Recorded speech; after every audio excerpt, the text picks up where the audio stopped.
సభ వేదిక విచ్చేసి నిరాహార దీక్ష ప్రారంభిస్తున్న గౌరవనీయులు కంటోన్మెంట్ ఎమ్మెల్యే శ్రీ గణేష్ గారికి వేద పండితులచే ఆశీర్వచన కార్యక్రమం జరుగుతుంది. కేంద్ర ప్రభుత్వం కంటోన్మెంట్ నియోజకవర్గంపై చూపిస్తున్న నిర్లక్ష్యానికి వ్యతిరేకంగా కంటోన్మెంట్ మధ్య మూవ్మెంట్ కంటోన్మెంట్ బోర్డు విలీనం కొరకు నిరాహార దీక్ష కార్యక్రమం చేయడానికై ముందుకొచ్చి ఇక్కడ ఉన్న ప్రజాస్వామ్యం గెలవాలి, బోర్డు విలీనం జరగాలనే కాన్సెప్ట్ తో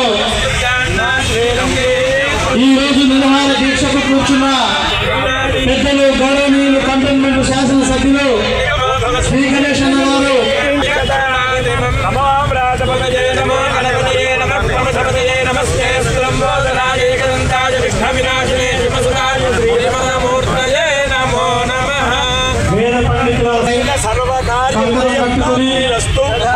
సెంట్రల్ గవర్నమెంట్ కేంద్ర ప్రభుత్వం పైన బోర్డు విలీనం కొరకు రీలే నిరాహార దీక్ష చేస్తున్న మన టైగర్ కంటోన్మెంట్ శాసనసభ్యులు శ్రీ గణేష్ అన్న గారిని పూలమాల అలాగే కార్యకర్తలు నాయకులచే పూలమాలతో ఈ యొక్క దీక్షను కొనసాగిస్తున్నాం. దయచేసి ఒక్కొక్కరుగా రండి, స్టేజీని ఇబ్బంది పెట్టకుండా ఒక్కొక్కరుగా వచ్చి ఇక్కడ జరిగే ప్రతి ఒక్కరు కూర్చోవాలి. మెయిన్ లీడర్స్ బోర్డు విలీన ప్రక్రియను కేంద్ర ప్రభుత్వం వెంటనే ప్రవేశపెట్టి ఈ కంటోన్మెంట్ ప్రయోజనాలను బోర్డు అనేది లేకుండా కాలయాపన చేస్తూ శాసనసభ్యులు శ్రీ గణేష్ మా కళాకారులతో కళాపి వందనాలు తెలియజేస్తూ దయచేసి ఒక్కొక్కరుగా రండి, ఇబ్బంది పడకండి. మహిళలకు మీరంతా దయచేసి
మైనంపల్లి హనుమంతన్న బీజేపీకి టీఆర్ఎస్ అన్న మాట్లాడితే ఎట్లుంటది?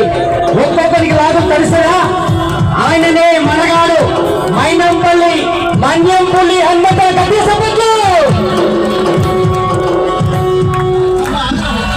ఓకే అన్న మాట్లాడతారు కాబట్టి ప్రతి మైనంపల్లి హనుమంతన్న గారు, అలాంటి హనుమంతన్న గారు నేను కష్టకాలంలో ఉన్నప్పుడు దయచేసి ఉండండి. కంటోన్మెంట్ లో బై ఎలక్షన్ వచ్చినప్పుడు నన్ను కాంగ్రెస్ పార్టీలో జాయిన్ చేయించి ఎవరైనా బాధ్యతగా జాయిన్ చేపిస్తారు కానీ ఈ సభాముఖంగా నేను ఆ రోజు గెలిచినప్పుడు బయటికి రాగానే ఇమీడియట్ గా చెప్పాను, ఒక సొంత అన్న తమ్ముడు గురించి ఎంత కష్టపడతాడో ఆ రోజు మైనంపల్లి హనుమంతన్న గారు ఈ కంటోన్మెంట్ ప్రజలు బాగుండాలి, గణేష్ గెలిస్తే బాగుపడతారని ఆలోచించి ఆశించి నన్ను గెలిపించి ఈ రోజు కూడా ఈ కంటోన్మెంట్ ప్రజలు కంటోన్మెంట్ బోర్డు ద్వారా ఇబ్బంది పడుతున్నారు. అనేక సంవత్సరాల నుంచి అన్నగారికి కూడా కంటోన్మెంట్ పట్ల పూర్తిగా అవగాహన ఉంది. కంటోన్మెంట్ కాకుండా అన్న 2014లో ఎంపీగా కూడా పోటీ చేశాడు. ఇక్కడ ఉన్న వాళ్ళు చాలా విషయాలు, చాలా మందితో పరిచయాలు ఉంది, చాలా మంది సమస్యలు, చాలా మంది అవసరాలు పూర్తిగా అవగాహన ఉండి ఈ రోజు నేను దీక్ష చేస్తున్నా. ఈ ప్రాంత ప్రజలు కూడా బాగుండాలి. గౌరవ ముఖ్యమంత్రి రేవంత్ రెడ్డి గారు, రోహిత్ గారు, అన్నగారు ఎంత కష్టపడుతున్నారు డెవలప్మెంట్ గురించి, అదే మాదిరిగా మన కంటోన్మెంట్ కూడా బాగుండాలంటే కంటోన్మెంట్ బోర్డు కార్పొరేషన్ విలీనమైనప్పుడే బాగుపడుతుందని చెప్పంగానే వెంటనే నీ మద్దతుకు దీక్షకు మద్దతు ఇచ్చి నేను ఎప్పుడు రావాలంటే అప్పుడు వస్తా. కేంద్రంలో కొట్లాడుతూ అవసరమైతే ఢిల్లీలో జంతర్ మంతర్ దగ్గర కూడా నిన్న కాకుండా మొన్ననే ఒక గెజిట్ నోటిఫికేషన్ రిలీజ్ చేశారు. 2020 నుంచి ప్రతి సంవత్సరం ఒక్కొక్క సంవత్సరాలు చెప్పుకుంటూ ఇక్కడ ఎలక్షన్లు పెట్టకుండా కంటోన్మెంట్ బోర్డ్ ని జిహెచ్ఎంసీ మెర్జ్ చేస్తా అని చెప్పుకుంటూ కార్యాపన చేస్తున్నారు. మళ్ళీ మొన్న వచ్చినందుకు మళ్ళీ 1 year అన్నారు. 1 year కాకుండా ఒక 10 years కూడా తీసుకుపోతారు. కాబట్టి ఎక్కడో అక్కడ ఇది ఆగాలంటే పోరాటం జరగాల్సిందే. బీజేపీ ప్రభుత్వం మీద ఒత్తిడి పెట్టాల్సిందని ఆలోచనతో యావత్ కంటోన్మెంట్ ప్రజలు తమలాంటి పెద్దల ఆశీర్వాదంతో దీక్ష స్టార్ట్ చేశాం. దీక్ష ద్వారా కంటోన్మెంట్ సాధించే వారికి మీ సంపూర్ణ మద్దతు పోరాటం ఉండాలని మనసారా కోరుకుంటున్నాను. ఎందుకంటే డెవలప్మెంట్ కూడా కుంటుపడుతుంది. కేంద్ర ప్రభుత్వం మీద ఒత్తిడి తీసుకొచ్చి తప్పకుండా సాధించే దశల్నే ముందుకు పోదాం. విదిన్ నో టైం సాధించే వరకు కూడా ఇది కొనసాగించాలని చెప్పి కూడా గణేష్ గారికి విజ్ఞప్తి చేస్తా ఉన్నాను. జై గణేష్ అన్న, జై శ్రీ గణేష్ అన్న. ఈరోజు కంటోన్మెంట్ బోర్డుని స్టేట్ గవర్నమెంట్లో ఉన్న కార్పొరేషన్లో విలీనం చేయాలని డిమాండ్తో ఈరోజు నిరాహార దీక్ష స్టార్ట్ చేయడం జరుగుతుంది. ఈ నిరాహార దీక్షలో 2-3 రోజులు చూసిన తర్వాత ఈటల రాజేందర్ గారు, మన ఎంపీ గారు ఏం చేస్తారో, కేంద్ర ప్రభుత్వం ఏం చేస్తారో చూసిన తర్వాత భవిష్యత్తు కార్యాచరణ కూడా మీ ముందుకు మీకు తెలుపుతాము. ముఖ్యంగా ఈ యొక్క డిమాండ్ ఏంటంటే ఎన్నో సంవత్సరాల నుంచి ఈ ప్రాంత ప్రజలు ఇబ్బందులు పడుతున్నారు. ఎక్స్చేంజ్ ఆఫ్ ల్యాండ్ కావచ్చు, సివిల్ ఏవియేషన్ ల్యాండ్లో ఉన్న వాళ్ళు కూడా ఎంత ఇబ్బంది అవుతుందో ఆ ఇబ్బందులన్నీ తొలగిపోవాలి. వాళ్ళు కేంద్ర ప్రభుత్వం నుంచి ఏదైనా కూడా రాష్ట్ర ప్రభుత్వం చేయాలన్నా కూడా అన్నిటికీ ఆంక్షలు ఉన్నాయి. ఆంక్షలంతా తొలగిపోయి బాగా డెవలప్మెంట్ ఏ విధంగా అయితే గౌరవ ముఖ్యమంత్రి రేవంత్ రెడ్డి గారు 1 నెల క్రితం గ్రేటర్ హైదరాబాద్ని విస్తరించారు. 27 మున్సిపాలిటీస్, 3 కార్పొరేషన్లు కూడా దీంట్లో విలీనం చేసి ఈ యొక్క హైదరాబాద్ని ఇంకా ఎక్స్టెండ్ చేసి ఈ ఎక్స్టెన్షన్లో భాగంగా మన మధ్యలో ఉన్న కంటోన్మెంట్ బోర్డు అన్ని డెవలప్మెంట్ అయిపోతుంది చుట్టుముట్టు, కానీ మన కంటోన్మెంట్ బోర్డు లిమిట్స్ ఉన్న వాళ్ళు డెవలప్మెంట్ అయితే లేదు. కావున ఇది డెవలప్మెంట్ కావాలంటే విలీనం ద్వారానే డెవలప్మెంట్ అవుతుంది.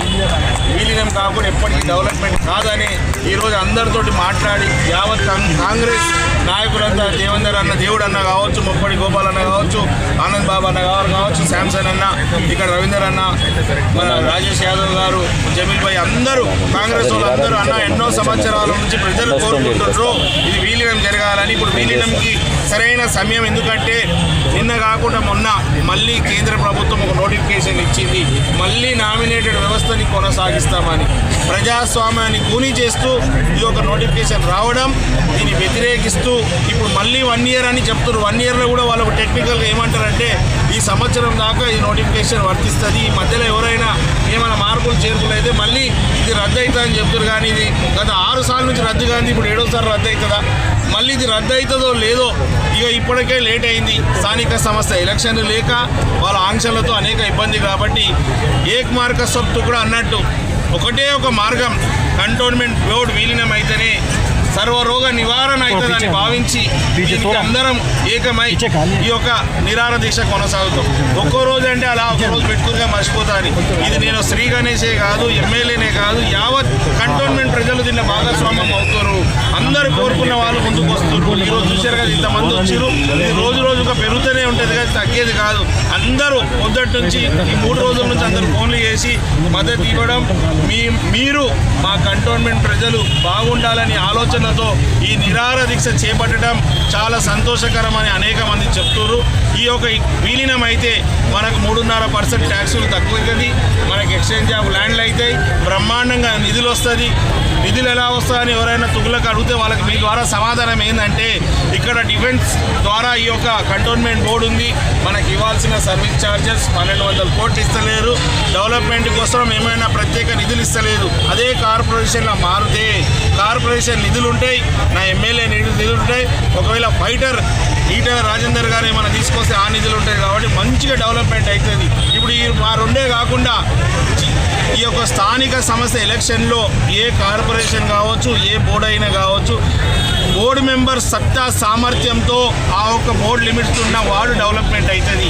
అదే మాదిరిగా కార్పొరేషన్ అయితే ఒక ఎమ్మెల్యే బాగా ఎఫిషియెంట్గా పనిచేస్తే ఆ కార్పొరేషన్ నుంచి హయ్యెస్ట్ నిధులు మన కంటోన్మెంట్ నియోజకవర్గం తెచ్చుకుంటే ఎంతో బ్రహ్మాండంగా డెవలప్మెంట్ అవుతుంది.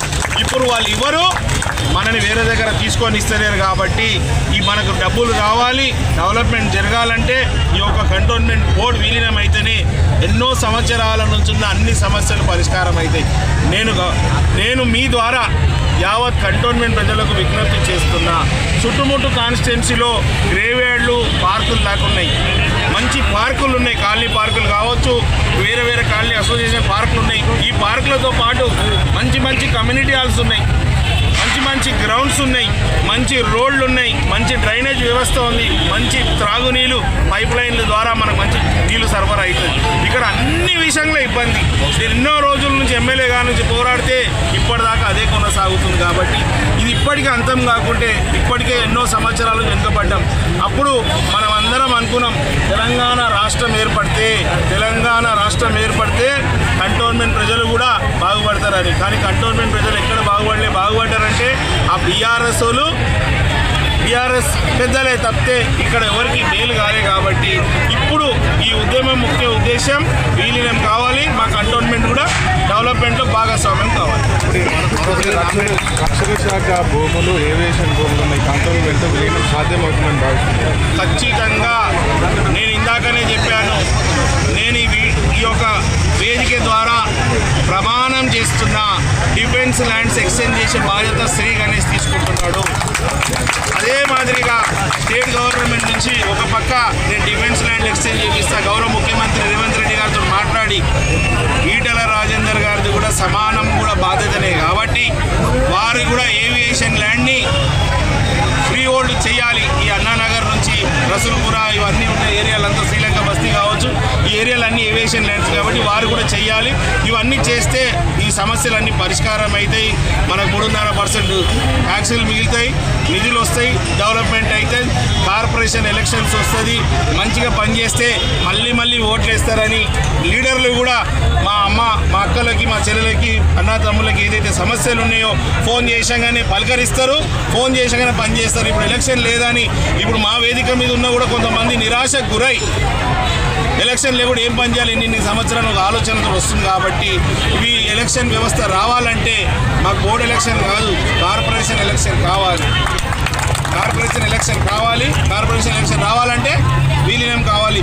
ముఖ్యంగా ఈ యొక్క డిమాండ్ ఇంత మేము ఫాస్టెస్ట్గా ఎందుకు చేస్తున్నామంటే ఇప్పుడు 3-4 నెలల్లో కార్పొరేషన్ ఎలక్షన్స్ వస్తున్నాయి గ్రేటర్ హైదరాబాద్లో. అదే మాదిరిగా మన ఎలక్షన్లు కూడా దాంతోపాటు కావాలనేదే ఈ యొక్క దీక్షకు ముఖ్య కారణం. ఇప్పుడు విలీనం పేరిట మీరు చేస్తున్న ఈ దీక్షకు, దీక్ష ఈటెల రాజేందర్కి ఏం చెప్తారు? ఒక్క మాటలో చెప్పాలి. ఈటెల రాజేందర్ గారు మీరు ఫైటర్ కాబట్టి ఢిల్లీలో బాగా ఫైట్ చేసి మీ పర్సనల్కి ఫైట్ చేయకండి, కంటోన్మెంట్ ప్రజలు బాగుండాలని ఫైట్ చేసి మీకు నచ్చిన వాళ్ళకి నామినేటెడ్ మెంబర్ ఇచ్చి నచ్చని వాళ్ళని పేరు తీసేసి మళ్ళీ కొత్త గెజిట్లు ఇచ్చేది బంద్ చేసి మీకు కష్టకాలంలో మీకు హుజరాబాద్లో కావచ్చు ఇంకా వేరే దగ్గర 2 దగ్గర ఆయన ఓడిపోయిండు. ఆ ఓడిపోయినా కూడా ఈ మల్కాజీ పార్లమెంటులో ఉన్న వాళ్ళు మీకు పునర్జీవనం ఇచ్చారు రాజకీయంగా. ముఖ్యంగా మా ప్రాంతం నుంచి మీకు సుమారు 65,000 ఓట్లు ఇచ్చారు. మీరు కృతజ్ఞతగా దయచేసి మా ప్రజలు కూడా బాగుండాలని ఈ గెజిట్ సిస్టాలు ఈ నామినేటెడ్ సిస్టాలు రద్దు చేసి ఈ కంటోన్మెంట్ బోర్డుని విలీనం చేయాలని మీడియా ద్వారా యావత్ కంటోన్మెంట్ ప్రజల ద్వారా వారిని కోరుతున్నా. ఏమాత్రం బాధ్యత ఉన్నా తక్షణమే స్పందించి తక్షణమే ఆ గెజిట్లను ఆపి ఢిల్లీలో పోయి మాలక ధర్నాలో దీక్షలో చేసి తీసుకురావాలని కోరుతున్నాను. ముఖ్యంగా ప్రజాస్వామ్యంలో ప్రజలు బాగుండాలంటే పార్టీల కన్నా ముఖ్యం ప్రజలే ముఖ్యం. కాబట్టి వారు పార్టీల కన్నా ప్రజలే ముఖ్యం అంటే వారు ఇంత ఫైటర్ సత్తా సామర్థ్యం ముందు అపారమైన అనుభవం ఉందని చెప్తున్నారు. కానీ వారి అనుభవాలన్నీ ఢిల్లీలో చూపించాలని మీ ద్వారా వారిని మనం చేస్తున్నాం. విలీనాన్ని చేయకపోతే శ్రీకృష్ణ భవిష్యత్ కార్యాచరణ మీకు 3 రోజుల తర్వాత భవిష్యత్ కార్యాచరణ తెలుపుతాను. ఇప్పుడైతే దీక్షలు చేస్తాము, దాని తర్వాత సంతకాల సేకరణ జరుగుతుంది, వగైరా ప్రోగ్రాంలు చేసుకొని ఇక్కడ నుంచి ఢిల్లీ పోతాం. ఇక వాళ్ళు అట్లా రాకుంటే ఏం చేస్తే మంచిదో మీ సలహాలు సూచనలు కూడా తీసుకొని మీరు కూడా మన కంటోన్మెంట్లో నుంచి ఎన్నో సంవత్సరాల నుంచి ప్రతి విషయానికి బోర్డులో పోతే ఏమవుతుందో తెలుసు. బోర్డు అధికారులు ట్రాన్స్ఫర్లు గారు ఉన్నది అక్కడే ఉన్నారని మీరే చెప్తారు, ప్రజలందరూ చెప్తారు. వేరే ఎక్కడ ఆఫీస్లో అయినా కూడా ఇక్కడి నుంచి అక్కడికి అక్కడి నుంచి ఇక్కడ ట్రాన్స్ఫర్లు అవుతాయి. అక్కడేమైనా ట్రాన్స్ఫర్లు అయితే ఆ ఆఫీస్లో చైర్లు మారుతున్నాయి కానీ ఆ ఆఫీస్ మాత్రం మారుతున్నాయి కానీ మీరే ముందు నేను వచ్చినప్పుడు చెప్తారు. కాబట్టి అన్ని మార్పులు రావాలంటే విలీనం జరగాలంటే అందరం ఐక్యం కావాల్సిందే, వాళ్ళ మీద ఒత్తిడి పెట్టాల్సిందే. ఈటల రాజేందర్ గారు కావచ్చు, ఇక్కడ కేంద్ర మంత్రి ఉన్న కిషన్ రెడ్డి గారు కూడా బాధ్యతనే. సికింద్రాబాద్ పక్కకే మన కాన్స్టిట్యున్సీ, వారిది కూడా బాధ్యతే. మన బండి సంజయ్ గారు ఇదే దారిలో పోతుంటారు, అందుకే ఇక్కడ పెట్టుకున్న దీక్ష. వాళ్ళు ఎప్పుడైనా పోతే ఇద్దరు చూస్తారు, ఈటల రాజేందర్ గారు పోవాలంటే ఇదే దారి, బండి సంజయ్ గారు పోవాలంటే ఇదే దారి. కాబట్టి వారికి కూడా తెలిసి రావాలి కంటోన్మెంట్ బోర్డుని విలీనం జిహెచ్ఎంసీలో విలీనం చేయాలని. మీ ఎంపీలు విలీనం అయ్యేవారికి కంటిన్యూషన్ పార్లమెంట్ సభ్యులే దాంతో మా కంటోన్మెంట్ కూడా అత్యధిక ఓటించి మన పైన నిర్లక్ష్యానికి గురి చేస్తూ ఎంతో మంది కంటోన్మెంట్ బోర్డు కావచ్చు కంటోన్మెంట్ నియోజకవర్గాన్ని నిర్లక్ష్యం చేస్తూ ఇంకా వెనకబడి వస్తున్నారంతా. అందరి వెనక కూర్చోరమ్మా. నిరాహార దీక్ష కార్యక్రమాన్ని విజయవంతం చేయాలి. తర్వాత మీరు ఒక స్పీచ్ ఇవ్వాలి. ఒక మాటగా ఒక పాటగా ఒక కార్యక్రమం కొనసాగుతుంది. దయచేసి మాట్లాడుతున్న వాళ్ళు ఒక పేపర్